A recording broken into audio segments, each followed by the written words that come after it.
Hey, it's Brock here with Rock Hill Farms, and today we're going to crank up the hydraulic pressure on my tractor in an effort to get more power out of it.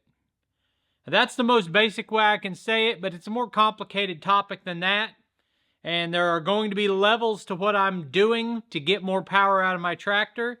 This is the first video, and in this one we're focused on hydraulic pressure. If I can squeeze the time out of it tonight, I'm also going to change a belt on the front of the tractor.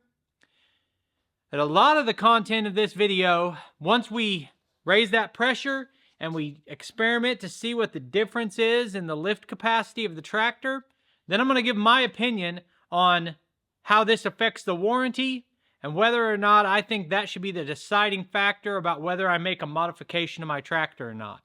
So, lots to talk about. Better get started. Step one is going to be lifting this tote as high as I can, see how high it will lift, and that's what we're going to measure today. Now, that you guys have been here since the beginning know I have a complicated story with these totes. One of the reasons I bought the tractor was to move these totes. When I bought it, it would not move them because the lift capacity at the pins was enough to lift them, but out here, where the actual weight hangs, it was not enough.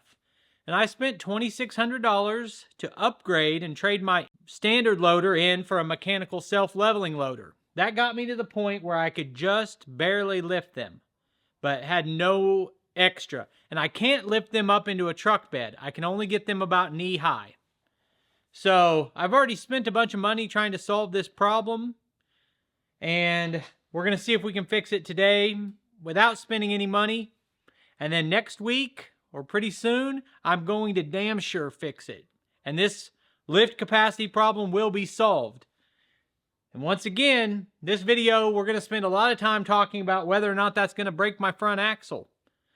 But anyway, like I said just a minute ago, that's enough talking. Let's lift it up. For reference, because people are going to comment this, anytime in this video you see me trying to lift or you see me measuring hydraulic pressure, I'm doing that at full throttle.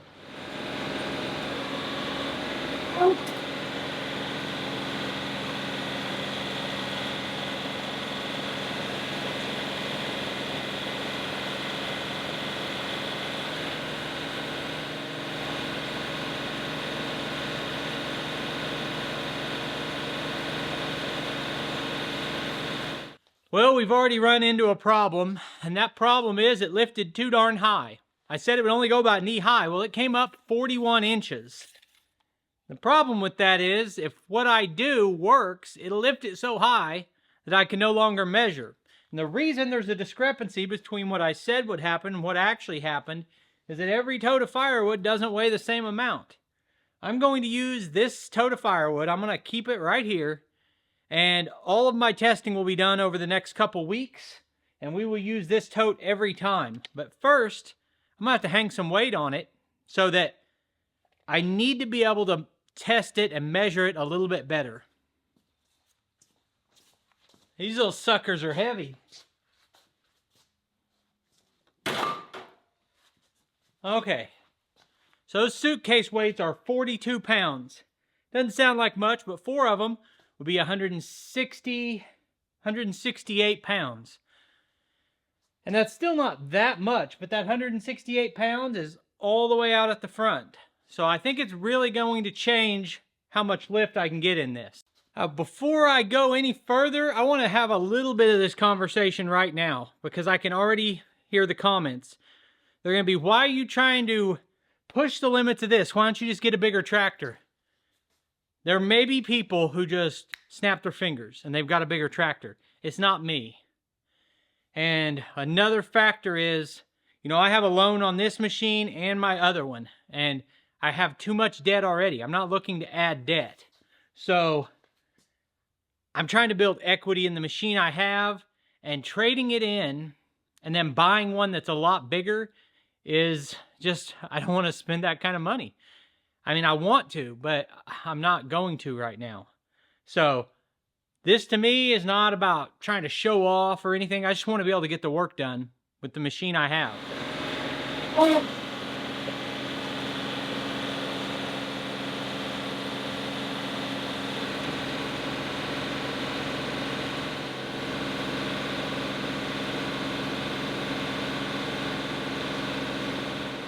And an ideal scenario for me might be to have a tractor that can lift all the logs I want it to and not need a skid steer at all anymore. And get rid of that machine. Maybe have a mini excavator and a tractor that can do all my lifting. But today, that's not where we're at. So that lifted that 18 inches. And that's a pretty dramatic difference, 18 inches. But that gives me a lot of room to travel to see improvement and measure that improvement. So what we're going to do now is increase the hydraulic pressure. Actually, first we're going to measure the hydraulic pressure, then we're going to increase it. To take that measurement, we're going to use this simple analog gauge, which I got from Ken at Bolt-On Hooks. And we're just going to put that into one of our loader functions. Probably the one that raises and lowers the lift arms.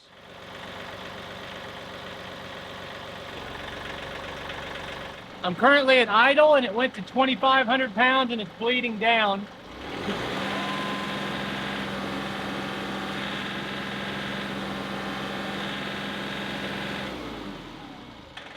At full throttle, I got 2,800 pounds of pressure.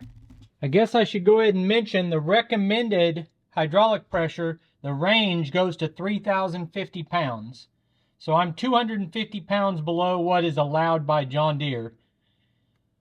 To get to the adjustment, I remove this bolt and another one like it over here. Then this panel will lift out and then I can make my adjustment. So in case anyone's making the same adjustment on the same tractor or a 3E, which is the same, you've got a 10 millimeter socket on this bolt and a 10 millimeter wrench underneath. And right here is a 13 millimeter wrench to pull this one out. And this knob here just lifts off.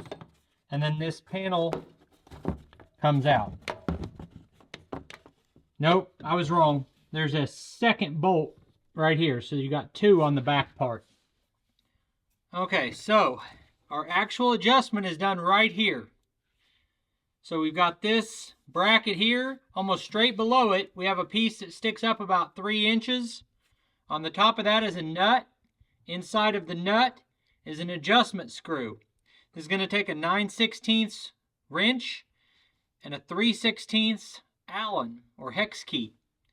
And to break it loose, I'm going to use a ratchet to get more torque up higher. Once it's broke loose, I'm going to use a wrench to hold the nut. I'm going to use an Allen socket, a hex key socket to turn the middle so that I can get leverage on it. And I painted a little white spot right here so that if the center turns, when I break it loose, I'll be able to tell where I was at. So this actually is contrary to what you would think. You tighten it down to increase pressure, where I would think you'd back it off to let more fluid through. You run it down to increase the pressure. Okay, so I've got my ratchet on that nut with the 9/16. It's really tight. Whenever I turned it, it turned the adjustment, which is not what you want to happen, but it's a good thing I marked it.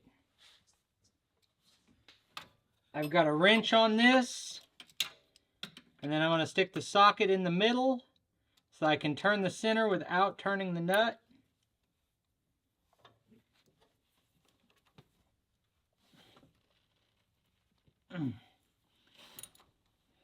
And just like the video I watched, it doesn't want to turn easily. Seems like it wants to back off, but it doesn't want to run down. This is not something I'm just saying for effect. I'm serious about this. I don't recommend doing what I'm doing, because I could be messing something up that I don't understand. But that pressure relief valve would not turn. I put an extreme amount of pressure on it. I was holding the nut, had a socket really driven down into the bolt, and it would not turn. So I just turned that nut until it screwed this whole piece out, and now I'm working on it in the vise. My concern about doing this is, what if, there's a bunch of springs or some other mechanism, and when I unscrew this, it falls down in there. Could have been a bad deal, but I did it anyway.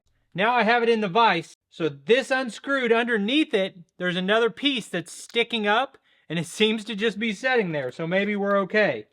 I've soaked this. I even heated it a little bit, and I finally, it gets tight right there.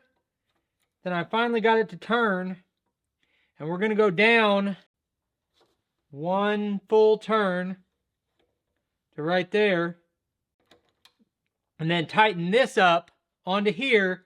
Then I should be able to screw the whole thing back in.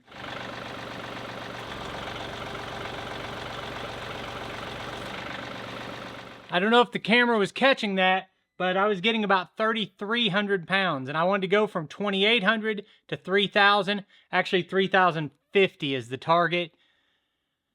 And I overshot it a little bit. So let's see if we can make that adjustment a little easier now.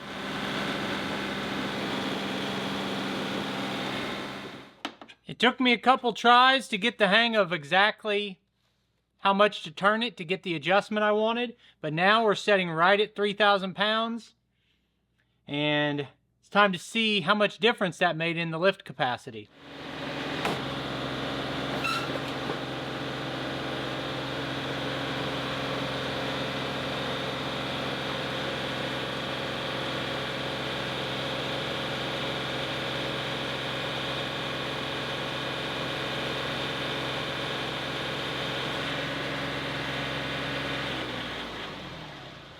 Alright, I'm staying clear of this. I did not expect that result. I measured at the front with the same angle before. We are now at 64 inches compared to 18. That's a pretty dramatic difference. This lifted higher than it did in the very first test, and it's got an extra 168 pounds further out. So we've probably added 300 pounds of lift capacity. Before I started this, I did not expect that dramatic of a difference by increasing the pressure that much. But that is a huge difference. Now, the reason that you go to 3,000 pounds, a couple reasons. One, that's what John Deere says is the limit. Second reason is, a lot of times your hoses, fittings, and cylinders will be rated for 3,000 pounds. So it doesn't matter what the tractor can put out. If you're putting out more than your hydraulic system can handle, you're just going to cause leaks and things like that. So, what this means, the fact it can lift the same amount of weight, 2.5 times as high, 3 times as high, you could do the math and you can figure it out. We could go get more weights. I'm not trying to do a scientific test tonight. I just want to see how much difference it made. And it made a huge difference. The fact it can lift that 3 times as high means it can probably lift an extra 300 or 400 pounds. And when it comes to something that I need to move, I don't know if this will handle it, that's the difference between it can handle it and it can't. Now the question is, just because we can do this and we can make the tractor lift more, is it a good idea? Well, that's personal preference. Now, there's going to be 2 groups of people watching primarily. Group number 1 is, I want to maximize what my machine can do. Group number 2, I want to stay way under the limits of what my machine can do so that it lasts longer and I don't tear it up. I don't have a problem with either group. You can do what's best for you and your machine, and we don't have to be mad at each other. If you think this is a good idea and the next guy comes along and he thinks it's a bad idea, that's okay. Because he's not coming to your house and turning up your machine. What I'm doing is being a guinea pig for the process. Now, there are thousands of people who've turned the pressure up on their machine. And because of what I do for a living is talk about tractors and equipment, I've talked to people who turned the pressure up on their machine 3 years ago, 4 years ago, 10 years ago. They didn't go around breaking a bunch of stuff. I talk to equipment manufacturers. I talk to tractor dealers. I go in their repair shop and I ask them questions like, how often do you have a tractor come in with a front axle broken? You know, I try to research these things, maybe not in a scientific way, but I try to learn what I can and make educated decisions. Now, this is step 1. Increasing hydraulic pressure is something I can do for free. That's step 1. I have a lot more things coming that are along these same lines to see if I can maximize this tractor and make it do more than it was designed to do. And that's the comment again, more than it was designed to do. But I have a video that was very popular, 100,000 views on this video, called Why Can't John Deere Tractors Lift as Much as the Competition? Talked about the fact TYM makes a tractor the same size as this one that'll lift 2,200 pounds. And this one is rated to lift like 1,000 or 1,100 pounds. Why would TYM be able to make a machine the same size that'll lift twice as much? Doesn't make any sense.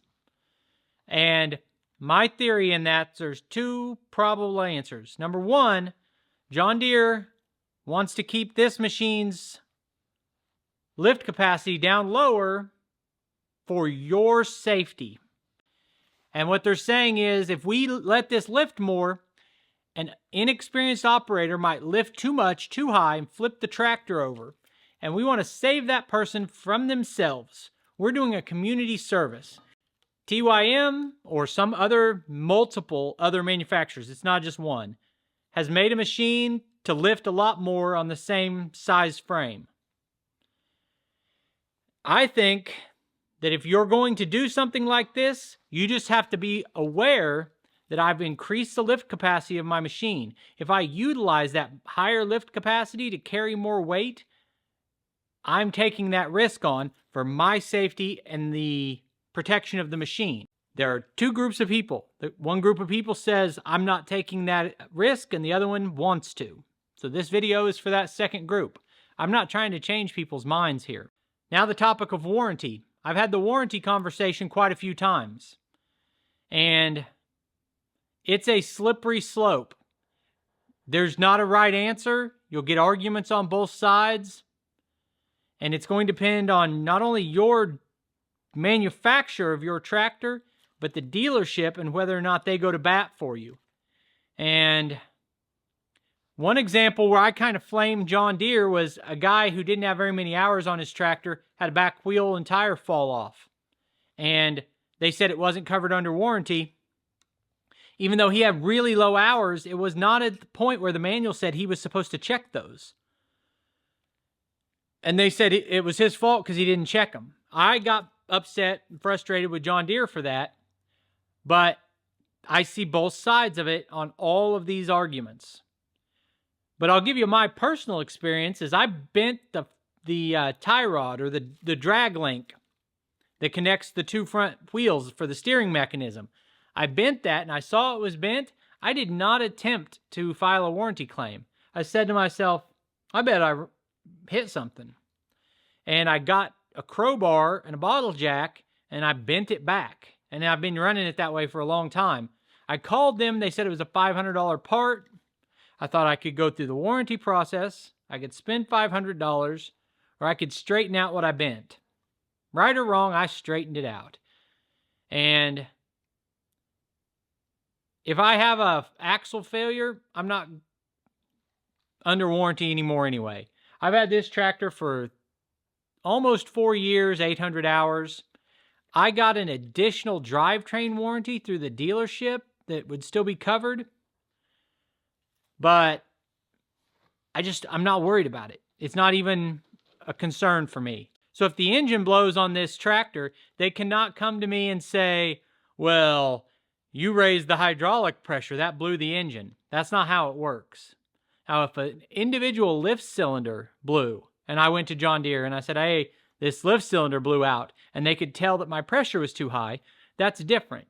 So you're not voiding your entire warranty. You may be affecting individual components.